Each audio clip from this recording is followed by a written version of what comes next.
धन सतगुरु, धन गुरु की प्यारी साध संगत जी। परम संत कृपाल सिंह जी महाराज जी के अनमोल वचनों की एक और वीडियो के साथ हम सभी साध संगत समक्ष प्रस्तुत है। सभी साध संगत से निवेदन है कि परम संत कृपाल सिंह जी महाराज द्वारा दिए गए अनमोल वचनों को अपने जीवन में अपनाएं, ताकि हमारा जीवन सुखमय हो सके। सत्संग प्रवचनों से पहले गुरु प्यार का एक छोटा सा शब्द आप सभी संगत समक्ष प्रस्तुत है। आप सभी ने ध्यान पूर्वक सुनना है। आप सभी से निवेदन है कि हमारे चैनल ज्योति एंड साधना को सब्सक्राइब करें। इस वीडियो को ज़्यादा से ज़्यादा लाइक करें और शेयर करें, ताकि संपूर्ण मानव जाति परम संत कृपाल सिंह जी महाराज द्वारा दिए गए उपदेशों से लाभ उठा सके। लिखण वालिया तू हो के दयाल लिख दे, साडे दिल विच गुरु जी दा प्यार लिख दे। लिखण वालिया तू हो के दयाल लिख दे, साडे दिल विच गुरु जी दा प्यार लिख दे। मत्थे ते लिख दे ज्योति गुरु जी दी, मत्थे ते लिख दे ज्योति गुरु जी दी। मेरे नैना विच गुरु जी दा दीदार लिख दे। लिखण वालिया तू हो के दयाल लिख दे। लिखण वालिया तू हो के दयाल लिख दे, साडे दिल विच गुरु जी दा प्यार लिख दे। कन्ना विच लिख दे शब्द गुरु जी दा, कन्ना विच लिख दे शब्द गुरु जी दा। मेरे जीवा उते गुरु जी दा नाम लिख दे। लिखण वालिया तू हो के दयाल लिख दे। लिखण वालिया तू हो के दयाल लिख दे, साडे दिल विच गुरु जी दा प्यार लिख दे। हत्थां उत्ते लिख दे सेवा गुरु जी दी, हत्थां उत्ते लिख दे सेवा गुरु जी दी। सेवक बन के गुरु जी दा सेवादार लिख दे, मेरे सतगुरां दा प्यार लिख दे। लिखण वालिया तू हो के दयाल लिख दे, मेरे सतगुरां दा प्यार लिख दे। इक ना लिखी मेरे गुरु जी दा विछोड़ा, इक ना लिखी मेरे गुरु जी दा विछोड़ा। होर चाहे दुखड़े हजार लिख दे, मेरे सतगुरां दा प्यार लिख दे। बस साडे दिल विच गुरु जी दा प्यार लिख दे। लिखण वालिया तू हो के दयाल लिख दे, साडे दिल विच गुरु जी दा प्यार लिख दे। लिखण वालिया तू हो के दयाल लिख दे। जिस जल निध कारण तुम जग आए, से अमृत गुरु पाहि जियो। यह बानी श्री गुरु नानक साहिब पहली पातशाही की आ रही है। वह खुद आप आजाद थे और लोगों को दुनियावी जकड़ों से आजाद करने आए थे, लेकिन दुनिया फिर जकड़ों में जाना चाहती है। जैसे भेड़ों की खासियत है कि अगर बाड़े में आग लगी हो और किसी भेड़ को रेवड़ से बाहर निकाला जाए तो वह फिर रेवड़ में शामिल होकर जल मरना चाहती है। संत जब भी आते हैं दुनिया को जकड़ों से आजाद कराते हैं। उनके जाने के बाद हम फिर भूल में पड़ जाते हैं, फिर उन्हीं जकड़ों में चले जाते हैं जिनसे हमें निकाला था उन्होंने। छोटी छोटी बातें हैं, जैसा कि तीर्थ पर जाने की जो रस्म है उसकी गर्ज तो यही थी कि लोग रात दिन आठों पैर दुनिया के झंझटों से निकलकर किसी एकांत स्थान पर बैठना चाहते हैं, ताकि किसी जागृत पुरुष की सोबत संगत मिल जाए, दुनिया का जो रंग चढ़ा हुआ है वह उतर जाए, थोड़ी देर में होश लिए आ जाए। सेहत की बहाली के लिए हम पहाड़ों पर जाते हैं, इसी तरह आत्मा की तरक्की के लिए हम तीर्थ स्थानों पर जाते हैं। अब हमारी आत्मा की क्या हालत है? हम सब बीमार हैं, आत्मा भी बीमार है, मन के अधीन होकर इंद्रियां भोगों में लंपट है। महीना 15 दिन तीर्थों पर रहकर दुनिया के झगड़ों से फार्ग होकर एक होकर वहां बैठते हैं। यह तीर्थ कैसे बने?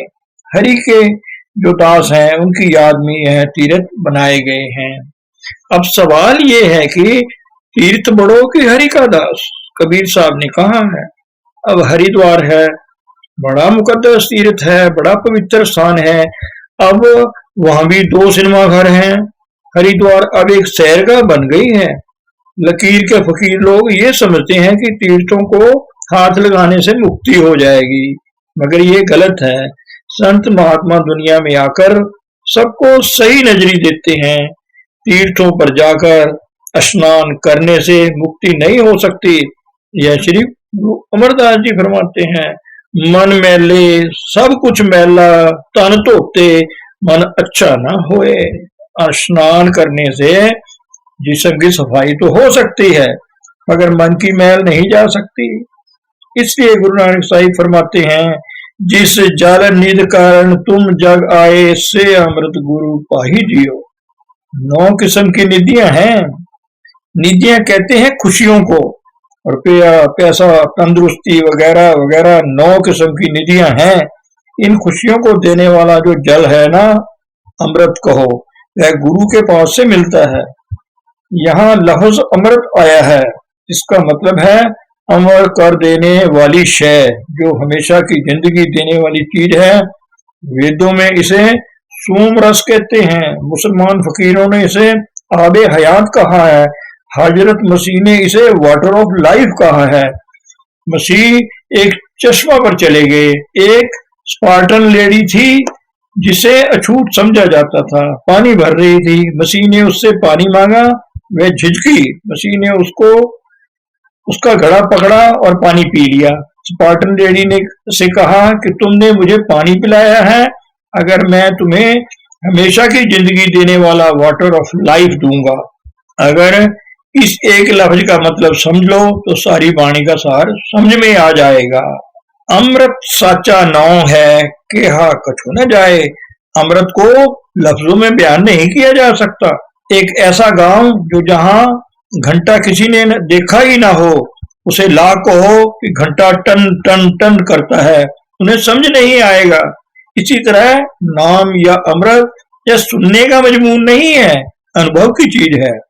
उस अमृत को जिसे साचा नाम भी कहा गया है, तुम पियोगे तो तुम मालिक की दरगाह में प्रवान हो जाओगे और उसमें समा जाओगे।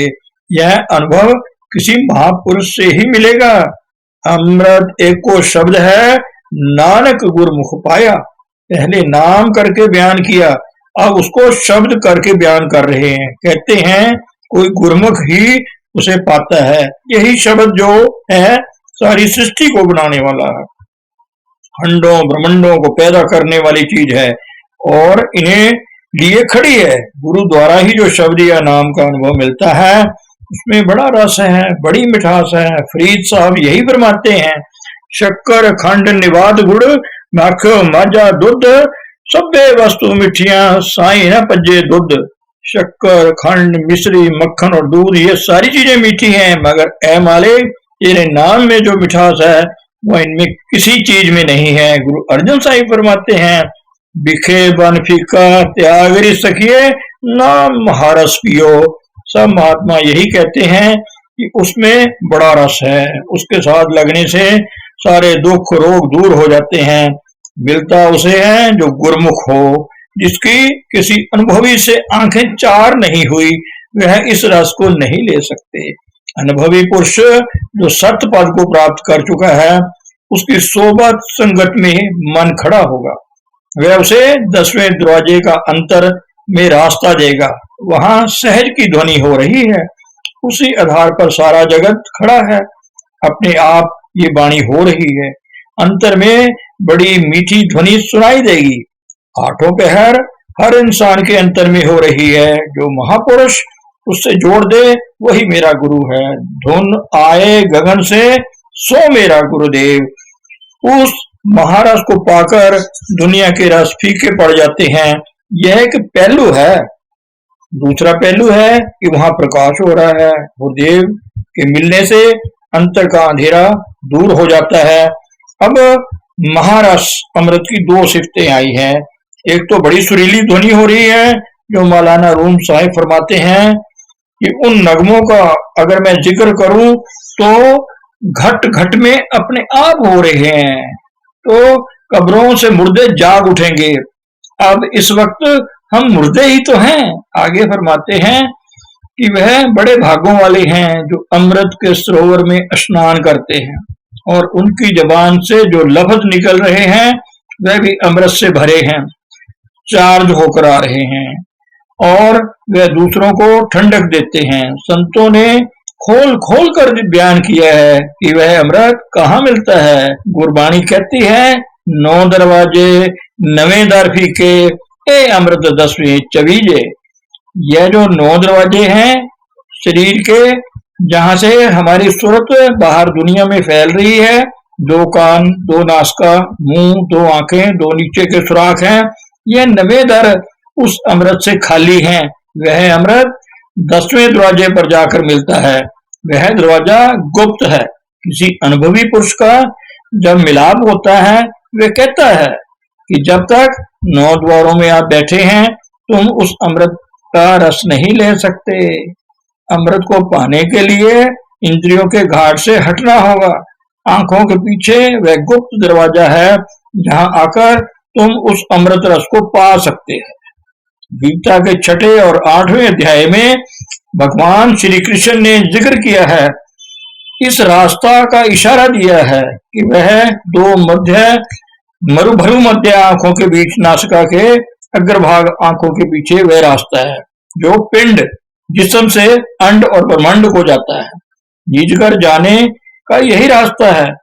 वहां अमृत रस टपक रहा है, जिसको पाकर इंसान हमेशा की जिंदगी पा लेता है। सो मालिक के मिलने का सहज मार्ग जरिया शब्द वाणी या नाम के साथ लगना है। यह कहां से मिलता है? एक इशारा दिया है कि सिकंदर के मुर्शद खजर उसको आबे हयात के चश्मे पर ले गए। वहां बड़ा अंधेरा था। 2 मार्ग हैं, एक प्रेम मार्ग, दूसरा श्रेय मार्ग। प्रेम मार्ग बड़ा प्यारा मार्ग है। अगर यह फैलाव का रास्ता है, इसके आगे रास्ता नहीं मिलता। श्रेय मार्ग में पहले अंधेरा ही अंधेरा है, इस अंधेरे के पार ध्वनि और रोशनी है। तुलसी साहब ने एक इशारा दिया है, उस पर्दाए स्याह के जरा पार देखना, थोड़ा सा खुले तो फिर खुलता ही चला जाता है।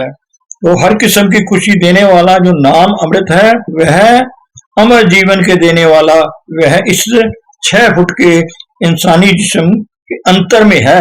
वह सबके अंतर में है, लेकिन जब तक मालिक दया ना करे कोई उसे पी नहीं सकता। गुरबाणी में आता है कि अमृत इसके अंतर है। अंत कुटा अमृत भरिया, शब्दे काढ़ पिए पनिहारी।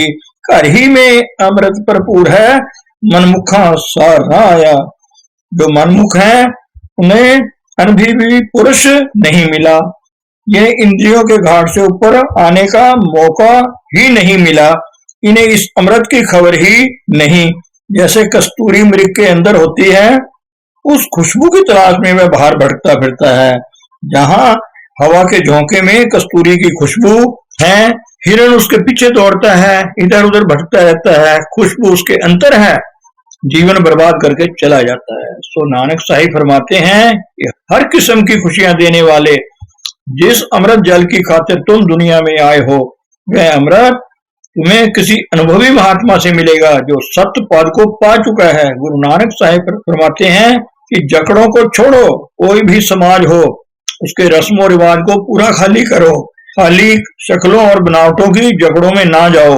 अब सिखों के 5 कक्के हैं, कड़ा है, इसके धारण करने का क्या गर्ज है? नारी तग न इंद्री, इंद्रियों पर काबू रखो, आंखों पर कंट्रोल रखो, दिल पर, आंखों पर, इंद्रियों पर, सब पर कड़ा पैरा रखो। कंगा क्या है? रोज डायरी रखो, अपने अमाल नामे पर नजर रखो, कोई गलत काम ना हो, अपने आप पर कंगा करो, जो खामियां हैं तुम्हारे में हैं उनको चुन चुन कर निकाल दो, ये काम रोज करो। ये है कंगा करना। अब कच्छा या कछहरा है, मतलब है कि लंगोटा धारण करने की गर्ज थी, ब्रह्मचर्या धारण करना। हम भारी रस्मों रिवाज के चिन्ह चक्र, भारी निशान और अलामतें तो धारण कर लेते हैं, उनकी गर्ज पूरी नहीं करते। जिनका ब्रह्मचर्य कायम है, जिनकी इंद्रियां दमन है, वह वाहेगुरु का पाणा मानता हो। बताओ ऐसे सिख की कल्याण होगी कि नहीं होगी? भारी जकड़ों में ना रहो, मकसद को पाओ। अब मंदिरों में जाकर बाहर घंटा बजाते हैं, उसका मतलब तो यह था कि अंतर में धुनी हो रही है जो घंटा की आवाज से मिलती जुलती है। हम बाहरी जकड़ों में रहे कि अगर घंटा ना बजाया तो भगवान नाराज हो जाएंगे। नहीं, रस्म व रिवाज भी जो करो वह सच्चे दिल से करो, इससे प्रमाण के लिए जमीन पक्की हो जाएगी। कोई यह कहे कि किसी भी समाज की शक्लें और चिन्ह चक्र धारण करने से कल्याण होगा तो वह 16 आना झूठ है। रविदास थे, उन्होंने अरबों पाया था, पाया या नहीं। त्रिलोचन ब्राह्मण थे, नामदेव जी छिंबा जात से थे, सदना कसाई थे, गुरु नानक खत्री थे। अनुभव किसी खास समाज या जाति का अजारा नहीं है।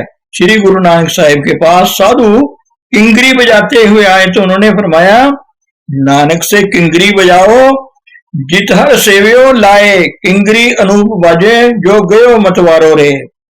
कि ये बाहर की किंगरी क्या बजा रहे हो? अंतर में जो धुन हो रही है किंगरी की, उससे लगो, उस धुनी को पकड़ो, तुम्हारी प्रभु से लिव लग जाएगी, प्यार पैदा होगा। ये जो माथे पर तिलक लगाने का रिवाज है, कई किस्म के तिलक लगाए जाते हैं। 3 सीधी लगाने का मतलब है 3 नाड़ियां, टेढ़ा, पिंगला, सुखमना। दरमियान की नाड़ी सुखमना है, उसके पार जाने की यह अलामत है कि जितनी जितनी किसी ने रूहानियत हासिल की है उसके मुताबिक ही माथे पर तिलक लगाए जाते हैं। अब महज एक रस्म रह गई है और पहुंचे कहीं भी नहीं। तिलक लगाने में 8 घंटा लग जाता है। गुरु नानक साहब की जनेऊ धारण करने की रस्म होने लगी तो फरमाया, क्या उन्होंने दया कपा संतोख सुत है ए ता पांडे घट, ना ए टुटे ना मल लागे, ए जले ना जाए, धन सो मानस नानका, जो गल चले जाए। फरमाया कि दया की कपा हो, संतोख का सूत हो, ब्रह्मचर्य की गांठ और सत्य की उस सूत में बांट दो। यह जी का जनेऊ है, यह कभी ना जले और न कभी मैला होए। संत कहते हैं ऐसा जनेऊ अगर है तो पहनाओ। देशों भेषों में क्या रखा है? ये जो गर्ज है उसे पूरा करो। जकड़ों में पड़ोगे तो दुविधा और चतुराई का कारण बन जाएगी। रिवाज की गर्ज को देखो, उसे पूरा करो।